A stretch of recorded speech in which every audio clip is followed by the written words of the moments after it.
L'air du matin était chargé d'une humidité légère, tandis que le soleil peinait encore à percer la brume fine qui enveloppait les pistes de l'aéroport privé de Santa Monica. Malik Johnson, 28 ans, robuste, concentré, terminait son inspection matinale. Son vieux chariot d'outils grinçait à chaque pas, mais lui avançait avec l'assurance de ceux qui n'ont plus besoin de prouver leur valeur à personne. Originaire du sud de Los Angeles, élevé par une mère célibataire dans un quartier rongé par la pauvreté, Malik avait très tôt compris que la vie ne ferait aucun cadeau. À l'âge où d'autres rêvaient de gloire ou de voyage, lui, il rêvait de moteur, de rouage, de machines qui, entre ses mains, reprenaient vie. Il n'avait jamais eu beaucoup d'argent, mais il possédait quelque chose que même les plus riches ne pouvaient acheter, une passion brûlante et une fierté immense pour son travail.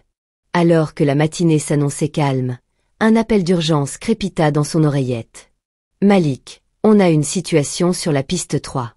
Jet privé immobilisé. Client VIP. Très VIP.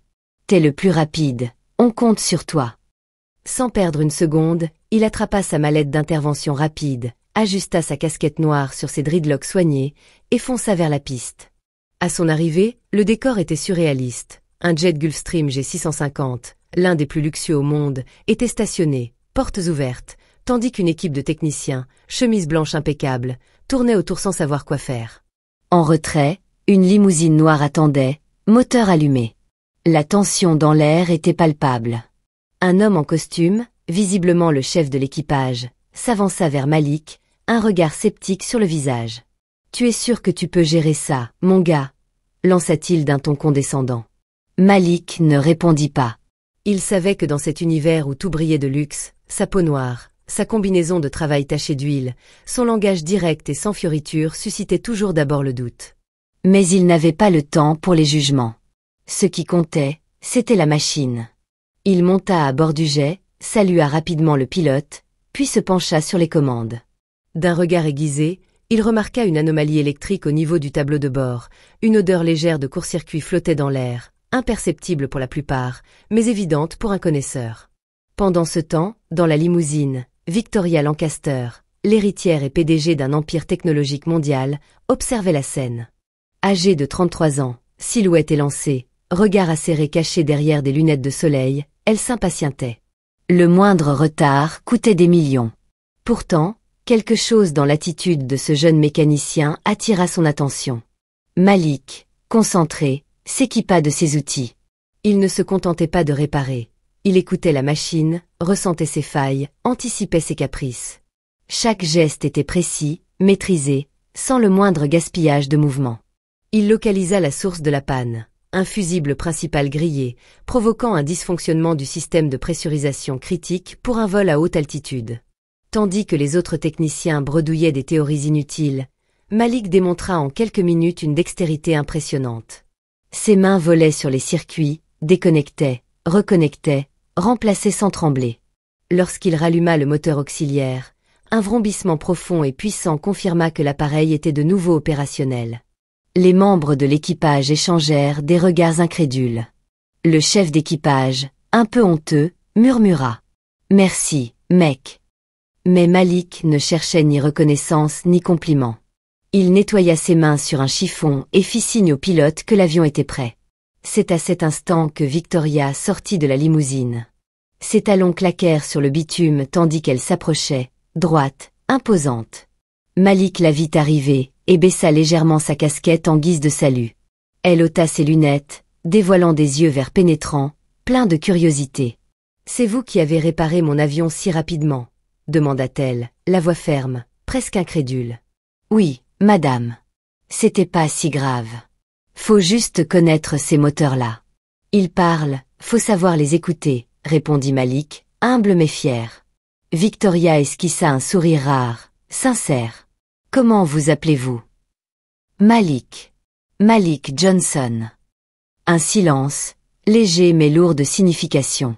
Victoria soutint son regard, comme si elle cherchait à lire en lui quelque chose que personne d'autre ne voyait. « Vous êtes très doué, Malik Johnson. » Il haussa les épaules, presque gêné par le compliment. « C'est mon boulot, madame. Faire en sorte que les gens puissent voler sans s'inquiéter. » Victoria resta un instant immobile, le fixant comme si elle venait de découvrir une pièce précieuse, oubliée dans un monde d'apparence.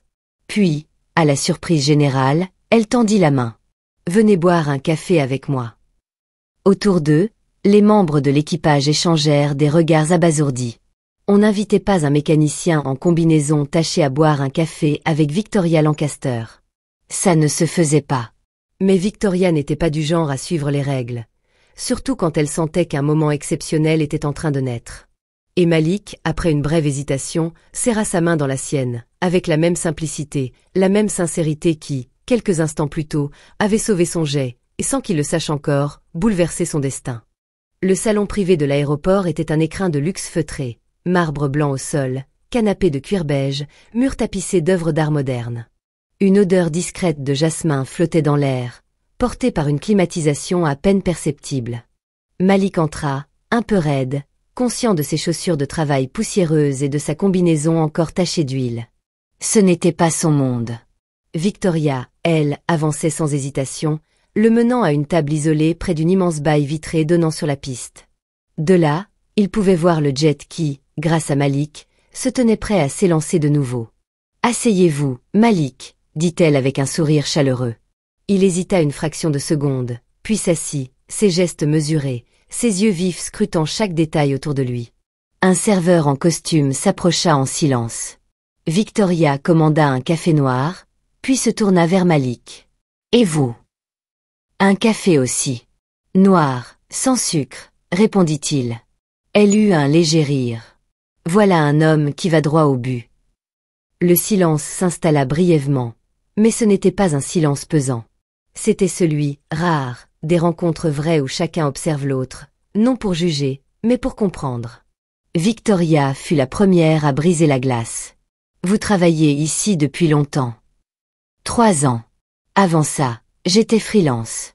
Partout où il y avait des moteurs en souffrance, j'y allais. J'ai privé, vieux hélicos, bateaux de luxe. J'ai appris sur le terrain.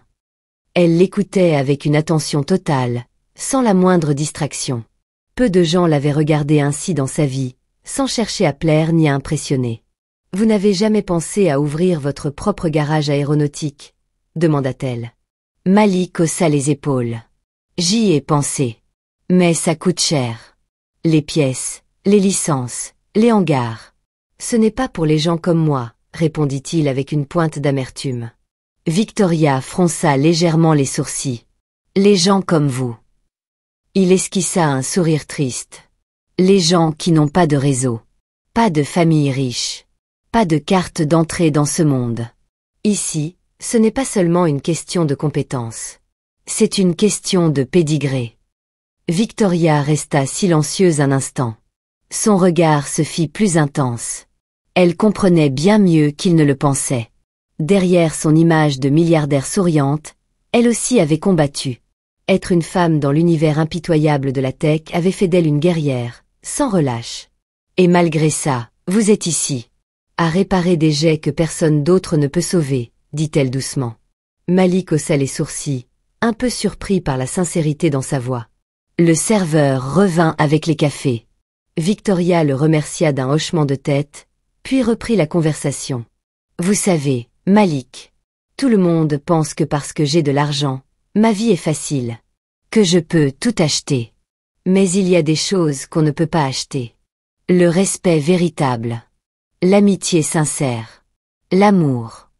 Elle marqua une pause, laissant ses mots retomber lentement. Je suis entourée de gens qui me sourient devant et me poignardent derrière. Alors, rencontrer quelqu'un qui travaille dur, qui parle vrai, sans chercher à me séduire pour mon nom ou mon portefeuille. C'est rare. Malik baissa les yeux sur son café, troublé. C'est juste normal, dit-il simplement. Victoria le fixa longuement. Non, Malik. Ce n'est pas normal. C'est précieux. Pendant une longue heure, ils parlèrent. De tout. De rien. De leur enfance si différente et pourtant marquée par les mêmes blessures invisibles. De leurs rêves brisés, de leurs victoires silencieuses. Victoria lui raconta comment, adolescente, elle passait des nuits entières à coder dans sa chambre pour échapper aux soirées mondaines imposées par ses parents. Comment, même milliardaire, elle avait pleuré seule sur des toits d'immeubles, sans personne à qui parler vraiment. Malik, lui, évoqua ses débuts dans des garages miteux, ses mains écorchées, ses premiers échecs où des patrons le sous-payaient ou lui refusaient un poste en raison de son apparence. Mais jamais, pas une seule fois, il n'avait cessé de croire en sa valeur. Au fil de la conversation, les barrières tombèrent. Les étiquettes sociales, les statuts, les fortunes, tout s'effaçait. Il ne restait que deux âmes cabossées par la vie, mais encore capables de croire en quelque chose de pur. Le soleil commençait à décliner, projetant des reflets dorés sur les vitres. Victoria, soudain, posa sa tasse avec un petit bruit sec et se pencha légèrement vers Malik. Son regard brillait d'une lueur étrange, un mélange d'audace et de certitude. « Tu sais quoi, Malik ?» dit-elle d'une voix presque joueuse, mais très sérieuse. Il leva les yeux, surpris par le ton. « Tu es exactement ce que j'ai toujours cherché. Quelqu'un de vrai. Quelqu'un d'authentique. » Elle sourit, un sourire large, magnifique. « Marions-nous. » Le temps sembla suspendu. Malik la fixa, abasourdi. Était-ce une plaisanterie? Un test? Une provocation? Voyant son air incrédule, Victoria éclata de rire, un rire franc et lumineux. « Oui, je suis sérieuse, » dit-elle, les yeux pétillants. « On dit que les meilleures décisions de la vie sont celles qu'on prend avec le cœur, pas avec la tête. Et mon cœur me dit que je dois te garder auprès de moi. » Malik secoua doucement la tête, un sourire amusé sur les lèvres. « Vous êtes folle, » murmura-t-il. « Peut-être, » répondit-elle, malicieuse. « Mais la folie n'est-elle pas ce qui donne du sens à la vie ?» À cet instant précis, malgré l'absurdité apparente de la situation, Malik sentit une chaleur étrange envahir sa poitrine. Pour la première fois depuis longtemps, il avait l'impression que quelqu'un le voyait vraiment. Pas juste le mécanicien, pas juste l'ouvrier, mais l'homme, l'âme, le rêveur qu'il était au fond. Il ne répondit pas tout de suite. Il savait que la suite de sa vie pourrait bien changer à jamais, à partir de ce simple moment, dans ce salon tranquille, face à cette femme incroyable, prête à défier toutes les conventions pour lui tendre la main. Et au fond de lui, une petite voix murmurait « Pourquoi pas ?» Le soir tombait doucement sur la Californie, peignant le ciel de nuances de pourpre, d'or et de feu. Les lumières de l'aéroport scintillaient comme des étoiles perdues sur le bitume. Dans ce décor irréel, Malik, toujours assis face à Victoria, sentait son cœur battre plus fort qu'il ne l'avait jamais fait. Le monde semblait s'être réduit à ce salon silencieux, à cette femme au regard déterminé, et à cette question suspendue entre eux, brûlante, irrévocable. « Marions-nous » Pendant plusieurs longues secondes, Malik resta muet. À l'intérieur de lui, une tempête faisait rage. Chaque fibre de son être rationnel criait à l'imprudence. Il ne la connaissait que depuis quelques heures. C'était insensé, faux, inimaginable. Et pourtant, il sentait, au plus profond de lui, que cette rencontre n'avait rien d'ordinaire. Que la vie lui offrait un tournant inattendu, un embranchement que peu auraient le courage d'emprunter. Victoria, elle, ne bronchait pas. Elle attendait, patiente, sûre d'elle. Son regard était calme, mais plein d'une intensité qui ébranlait toutes les certitudes. « Je sais que c'est fou, Malik, » dit-elle enfin d'une voix douce. « Mais parfois, il faut avoir le courage de suivre ce que l'on sent, pas ce que l'on calcule. » Il soupira longuement, passant une main sur son visage. « Pourquoi moi ?» demanda-t-il, presque en chuchotant. Elle sourit, un sourire triste et magnifique à la fois. « Parce que tu es réel. Parce que tu n'as rien à prouver. Parce que tu n'as pas besoin de moi, ni de mon argent, ni de ma réputation. Et parce que, en l'espace de quelques heures, tu as fait plus que réparer mon avion. Tu as réparé quelque chose en moi. » Ces mots, si sincères, frappèrent Malik comme un coup de tonnerre. Toute sa vie, il avait été réduit à ses compétences, à ses muscles, à sa capacité à résoudre des problèmes. Jamais à sa capacité à toucher un cœur. Il se leva lentement, fit quelques pas, nerveux. Dehors, le vent faisait danser les drapeaux sur les toits. Il pensait à sa mère, à son enfance dans les ruelles sombres, au jour où il rêvait simplement d'être vu, entendu, respecté. Victoria se leva à son tour et s'approcha de lui. Pas de geste brusque. Pas d'insistance. Juste une présence, forte, apaisante. Ce que je te propose, Malik, ce n'est pas un conte de fées. Ce n'est pas une vie de rêve toute tracée. Ce sera difficile. Les médias vont se jeter sur nous. Le monde va parler. Il y aura des regards, des jugements. Peut-être même des trahisons. Elle marqua une pause, cherchant ses mots avec soin. Mais à travers tout cela, je serai là. Pas comme une milliardaire. Pas comme une icône. Juste comme une femme. Une femme qui croit que parfois, la vie nous offre une chance unique, et qu'il faut avoir la folie de la saisir. Malik ferma les yeux un instant. Il sentit le poids de la décision. Il pensa à toutes les nuits froides, aux portes fermées, aux occasions ratées par peur, par prudence. Et il pensa à ce que sa mère lui avait toujours dit. Quand tu reconnais une bénédiction, ne la laisse jamais partir. Il rouvrit les yeux. Le doute était toujours là, tapi dans un coin de son esprit, mais quelque chose de plus fort s'imposait, un instinct viscéral, une voix intérieure puissante. Il tendit la main, doucement. Victoria la saisit sans hésiter. D'accord, murmura-t-il. Mais à une condition. Elle haussa un sourcil, intriguée. Que tout commence simplement. Pas de paparazzi. Pas de fête mondaine. Juste toi et moi. Juste, vrai. Son sourire s'élargit, magnifique. C'est tout ce que je veux. À cet instant, sans cérémonie, sans bague ni genou à terre, un pacte silencieux se scella entre eux. Un pacte plus fort que n'importe quelle promesse dorée. Les jours suivants.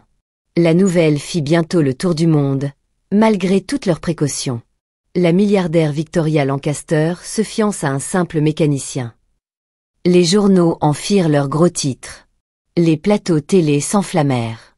Les spéculations allaient bon train. Certains criaient à la manipulation, d'autres au coup de folie.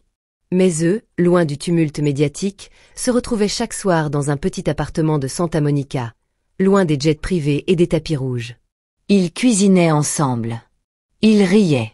Ils parlaient pendant des heures, apprenant à se connaître non pas en surface, mais en profondeur. Victoria adorait la façon dont Malik parlait de ses moteurs, avec la même tendresse qu'on réserve à un enfant. Malik aimait la passion vibrante avec laquelle elle racontait ses débuts d'entrepreneuse, ses échecs, ses victoires. Ils bâtissaient quelque chose de rare, de précieux, une complicité, un respect mutuel, une tendresse réelle. Un mois plus tard, sans caméra, sans invité, dans un petit jardin privé baigné de lumière dorée, ils échangèrent leurs vœux. Pas d'alliance sertie de diamants extravagants. Pas de robe de créateur. Juste deux âmes, deux cœurs, unis par la volonté de croire, envers et contre tout, en l'incroyable magie des rencontres improbables. Épilogue. Des années plus tard, on continuerait de parler de leur histoire comme d'un conte moderne. Mais pour Malik et Victoria, ce n'était pas un conte. C'était leur réalité. Une réalité construite sur la foi, le courage et l'immense beauté de deux mondes qui avaient osé se rejoindre.